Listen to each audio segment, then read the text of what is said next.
오늘 수요예배 우리에게 주시는 말씀은 마태복음 14장 22절로 24절 말씀입니다.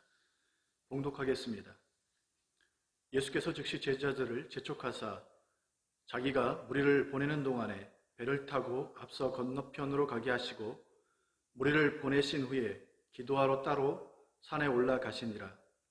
저물매 거기 혼자 계시더니 배가 이미 육지에서 술이나 떠나서 바람이 거스름으로 물결로 말미암아 고난을 당하더라.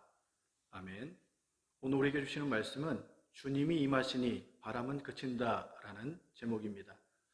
본문 이전에 주님은 5,000명을 먹이신 오병이어 기적을 다루고 있습니다. 그렇기 때문에 본문 앞구절인 21절에 여자와 어린아이 외에 먹은 이가 5,000명이라고 기록하고 있습니다. 그 기적을 베푸신 주님은 22절에 즉시 제자들을 재촉하여 배를 타고 건너편으로 가도록 말씀하셨습니다. 이 사건을 통해서 우리에게 주시는 말씀이 무엇인지 살펴보려고 합니다. 첫째, 제자들은 그들과 달라야 함을 가르쳐주고 있습니다. 22절에서 중요한 단어가 즉시 그리고 재촉하여라고 하는 단어입니다. 이것은 아주 급하게 건너편으로 가게 하신 것을 말하고 있습니다. 이렇게 급하게 건너편으로 가게 하신 이유가 무엇입니까? 오병이어 사건은 요한복음 6장에도 기록되어 있습니다. 거기 보면 오병이어 기적을 경험한 자들이 예수를 억지로 붙들고 자기들의 임금을 삼고자 했다라고 기록하고 있습니다. 왜냐하면 10가지 재앙을 통해서 모세가 이스라엘을 바로의 손에서 구원하여 출애굽시켰던 것처럼 오병이어 기적을 행한 주님의 능력이라면 로마로부터 그 억압과 압제로부터 얼마든지 벗어나게 할 수 있다고 여겼기 때문입니다. 이런 그들의 바람과 달리 주님은 제자들을 재촉하여 빠르게 건너편으로 건너가게 하신 것입니다. 이는 나름 직업을 내려놓고 배와 그물을 버려두고 주님을 따랐던 제자들이지만 저들과 동일한 육신의 야망을 품고 있었던 것을 주님은 아셨습니다. 세베대의 두 아들, 그의 어머니가 주님께 주의 나라가 임할 때 하나는 주의 우편에 하나는 주의 좌편에 앉게 해달라는 요청을 하게 됩니다. 이때 이 말을 들었던 다른 제자들은 두 형제에 대해서 분이 여겼다라고 성경은 기록하고 있습니다. 다른 제자들이 두 형제에 대해서 분이 여긴 이유가 무엇입니까? 그들 역시 그 자리를 노리고 있었던 것입니다. 그런 제자들을 향해 주님이 하신 말씀은 너희 중에 누가 크고자 하느냐? 그러면 섬기는 자가 되라고 말씀하셨고 으뜸이 되고자 한다면 종이 되어야 한다는 것을 가르쳐 주셨습니다. 그리고 마태복음 16장에 누구든지 나를 따라오려거든 자기를 부인하고 자기 십자가를 지고 나를 따르라고 분명하게 말씀하고 있습니다. 주님의 제자가 된다는 것은 많은 일을 행하여 성공하거나 많은 지식이나 업적을 쌓는 일이 아니라 자기를 부인하고 자기 십자가를 지는 삶인 것을 이야기해 주고 있습니다. 하박국 1장 11절에 보게 되면 자기들의 힘을 자기들의 신으로 삼는 자라고 기록하고 있습니다. 이를 악인이라고 이야기합니다. 그들이 가진 군사력 혹은 돈이나 권력이나 명성을 자신의 신으로 삼고 살아가는 이 약한 세상, 이것을 십자가에 못 박고 오직 하나님만 섬기며 그 왕의 통치를 받으며 살아갈 것을 이야기하는 것입니다. 그럼 어떻게 하는 것이 자아를 죽이고 자아를 십자가에 못 박는 것입니까? 주님이 가르쳐 주신 주기도문을 우리가 보아야 합니다. 거기에 보면 이름과 나라와 뜻을 포기하는 제목이 언급됩니다. 이것은 우리의 이름과 우리의 나라와 우리의 뜻을 포기하고 오직 하나님의 이름만, 오직 하나님의 나라만, 오직 하나님의 뜻만 구할 것을 간구하는 제목입니다. 이러한 기도를 통해서 살아가는 사람이 바로 참된 제자임을 성경은 이야기하고 있는 것입니다. 또한 자기를 부인하고 자기 십자가를 지라고 하는 것은 어떤 희생을 각오하면서 따라야 하는지를 가르쳐 주게 됩니다.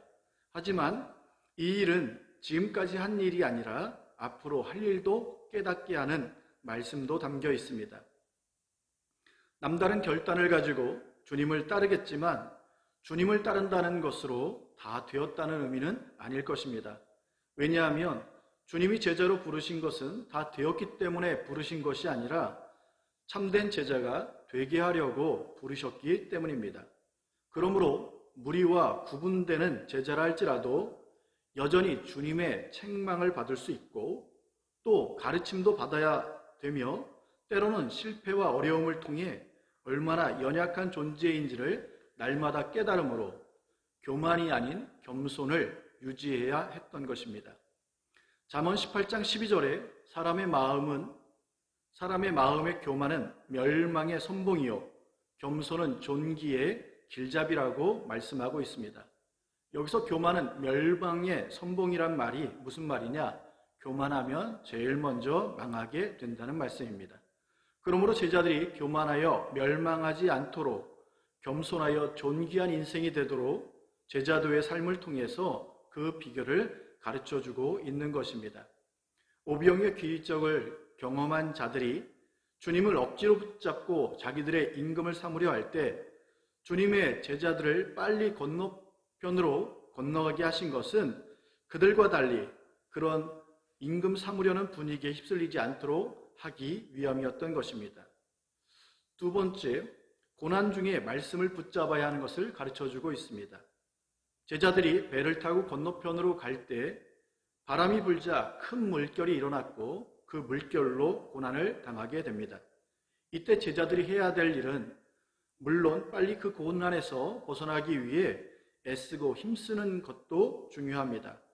하지만 놓치지 말아야 할 것은 이 고난이 자기 마음대로 살다가 지은 죄로 인한 고난인지 아니면 말씀에 순종하다가 겪은 고난인지를 점검하는 것도 필요합니다. 만약 말씀과 상관없는 고난이라면 빨리 회개하고 돌이켜야 합니다.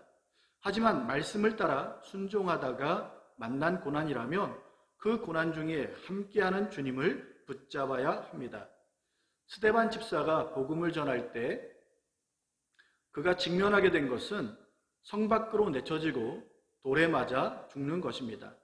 하지만 그 고난의 현장에서 스데반이 보게 된 것은 하나님의 영광과 하나님 우편에 서신 주님을 보게 되는 것입니다. 그러므로 하나님의 영광과 부활하신 주님을 보게 되는 고난과 죄의 징책으로 받는 고난은 전혀 다른 것임을 알아야 합니다. 그렇기에 고난을 만난 자에게 함부로 고난에 대해 말하면 안 됩니다. 왜냐하면 그가 만난 고난이 무엇 때문인지 모르기 때문입니다.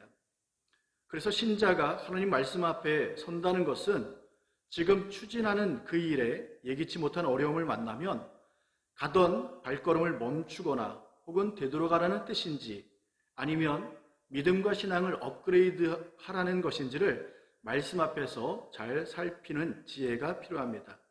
만약 말씀 앞에 부끄러운 일이라면 회개해야 함이 마땅합니다. 여전히 세상을 사랑하고 죄 가운데 살면서도 자기 필요를 따라 하나님의 도움을 청하고 하나님께서 역사해 달라고 요청하는 것은 사실 신앙이 아니라 미신이며 대단히 위험한 일입니다. 이스라엘의 초대 왕이었던 사울왕은 아말렉과의 전쟁에서 왕과 짐승을 사로잡아 끌고 오게 됩니다. 이는 전쟁에서 승리를 거둔 것입니다. 그러나 그 승리 후에 사울이 행한 일이 무엇입니까? 자신의 기념비를 쌓아 자신의 이름을 높이는 일이었습니다. 하나님이 아말렉을 진멸하라고 명령하신 것은 출애굽 당시 아말렉이 했던 일을 하나님은 기억하셨고 그들과 대대로 싸우겠다는 그 약속의 말씀을 이제 사울을 통해 성취하려는 것이었습니다. 그런데 사울은 자신의 이름을 높이려다가 하나님의 말씀을 거절하고 외면한 것입니다. 그래서 사무엘상 15장 26절에 왕이 여호와의 말씀을 버렸으므로 여호와께서 왕을 버렸다라고 기록하고 있습니다. 하나님이 택한 사울이었지만 하나님께서 친히 버리신 이유가 무엇입니까? 그가 하나님을 먼저 버렸기 때문입니다. 그러므로 우리 역시 고난을 만났을 때 해야 할 일은 하나님 말씀을 떠올리고 지은 죄를 회개하며 하나님 말씀을 따라 때론 거센 바람과 물결 때문에 내딛기는 쉽지 않아도 여전히 믿음과 신앙의 발걸음을 내딛는 것입니다. 왜 그래야 하냐? 주님이 가라고 재촉하신 바 그들은 마침내 34절에 보게 되면 그들이 건너가 게네사렛 땅에 이르기 때문입니다. 세 번째, 주님만이 해답임을 가르쳐주고 있습니다. 놀라운 것은 물 위로 걸어오는 주님이 그 배에 오르시니 바람이 그치고 물결이 다시 잔잔해지는 것입니다. 제자들이 직면한 문제가 무엇입니까? 물결로 인한 고난이었습니다. 이 고난을 해결할 수 없었습니다. 그러나 주님이 찾아와 그 배에 오르시니 바람은 그치게 되었고 그 결과 성난 물결도 잔잔해지는 것입니다. 우리 역시 예기치 못한 물결로 고난을 당할 때 주님이 해답임을 잊지 말아야 합니다. 주님이 배에 오르셨다는 것을 오늘 우리에게 적용한다면 주님을 믿고 영접하는 것입니다. 요한계시록 3장 20절에 문 밖에 서서 두드리는 주님이 누구든지 문을 열면 그에게로 들어가 그로 더불어 먹고 함께하겠다고 약속하셨습니다. 그러므로 주님이 우리에게 임하시고 우리와 함께할 때 이런 찬양을 하게 될 것입니다. 내 영혼이 은총을 입어 중한재진 벗고보니 슬픔 많은 이 세상도 천국으로 화하도다. 높은 산이 거친들이 초막이나 궁궐이나 내 주 예수 모신 곳이 그 어디나 하늘나라. 그러니 제자들은 그 물결로 인한 고난 중에도 하나님이 함께 하심으로 하나님 나라의 그 평안과 기쁨을 누리게 되는 것입니다.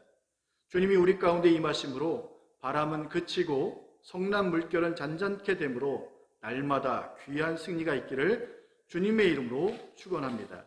기도하겠습니다. 하나님 아버지, 오늘 우리를 제자로 불러주심을 감사합니다.